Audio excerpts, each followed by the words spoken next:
जितनी भी कोशिश करी मेरे को अब्यूजिव बोलने की, मेरी नहीं निकला, तेरा खाली आवाज लाउड है। लाउड को मम्मा लाउड आवाज तो निकलेगी ना, कोई अगर आपका गला दबाएगा तो आप क्या करोगे? हाँ, गला दबा दो। लाउड को ये लोग अब्यूजिव को बोल रहे हैं, वाइल्ड बोल रहे हैं, मतलब आजकल का स्टेटमेंट। अरे आदमी लोग कितने अब्यूजिव है। अब वो मेरे घर पे वो अर्बन कंपनी वाली औरत आई, वो यहाँ पे गालियां दे के चली गई।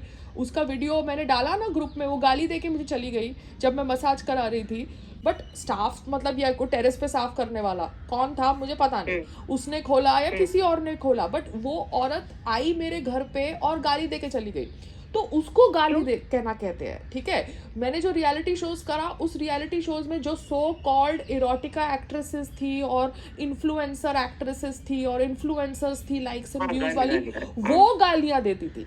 मैं जो बोलती हूँ वो एक लाउड है मगर एक असर्टिव टोन है। और सोसाइटी में मैं असर्टिव हूँ। असर्टिव इंसान इज अ डिफरेंट इंसान। आदमी असर्टिव के साथ साथ एग्रेसिव भी हो सकता है, अब्यूजिव भी हो सकता है। औरत अगर असर्टिव है और असर्टिव पॉइंट रखने के लिए एग्रेसिवली आगे जा रही है, अपने आप को पुश कर रही है, तो वो बुरी इंसान क्यों बन गई? वो बुरी इंसान क्यों बन गई? Why does she have to always show her boobs, cleavage to get her work done? Because men have their priorities different. No, so that is a woman who is not showing her cleavage. That does not mean that she is abusive or aggressive. Okay? मैं अपने boobs दिखाए बिना अपना दूसरा काम करती हूँ, जो cleavage दिखाए बिना अपना काम करती हूँ। जहाँ मुझे cleavage दिखाना है वहाँ पे मैं cleavage दिखा सकती हूँ as an actress. So there is a split personality and there is a split way of working out my career right now. You cannot tell me when to do what. तुम as a आदमी नंगे हो जाओ, towel में दरवाजे खोलो, बाइयाँ घूम रही है, तुम टावल में घूम रहे हो, लंगोट में घूम रहे हो, बिकॉज तुम आदमी हो।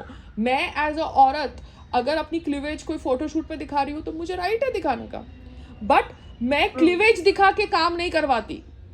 क्लीवेज मैं दिखाती हूँ फोटोशूट पे, बिकॉज वो फोटोशूट पे क्लीवेज दिखाना मेरी वर्क रिक्वायरमेंट है। मगर क्लीवेज दिखा के मैं ब्राइब की तरह अपने कागज नहीं निकलवाती, ना कागज बनाती हूँ। Do you understand? There's a difference. There's a difference in approach. You have to understand.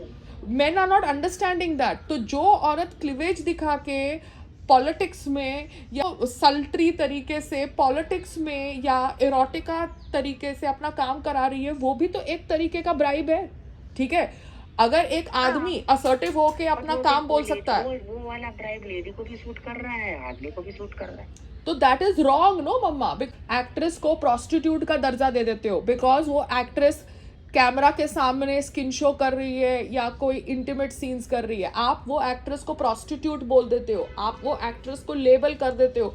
मगर एक आदमी कैमरा के सामने नंगा हो रहा है या इंटीमेसी कर रहा है तो उसको आप क्यों नहीं जिगलो बोल रहे? लेबल अ एक्टर और gigolo if you are labeling an actress और prostitute, because both are doing skin show in front of the camera. So skin show in itself is very superficial, because मरने के बाद तो body जलने वाली है. So skin show and intimacy and body को cover करना, ये बुरखा वाला zone, everything is very superficial, because जब आप मरोगे तो आपका ऑटोप्सी, आपका जो पोस्टमार्टम होगा उसमें आप नंगे हो. Do you understand? So everything is again superficial. It is the emotion, it is the way you deal. Do you understand? So when I'm dealing on my work projects as an entrepreneur, I don't have to flash my boobs and do it. If a man can give orders, I can give orders. Simple. But as an actress, if I have to reveal a certain body part to seduce, because that is the requirement of the profession, then that is a different requirement. But that seduction again does not mean that the man can sleep with me or the man can force sexual favors from me. There is a difference in approach in lot of things which needs clarity. Do you understand? जो आप लोग समझ नहीं पा रहे.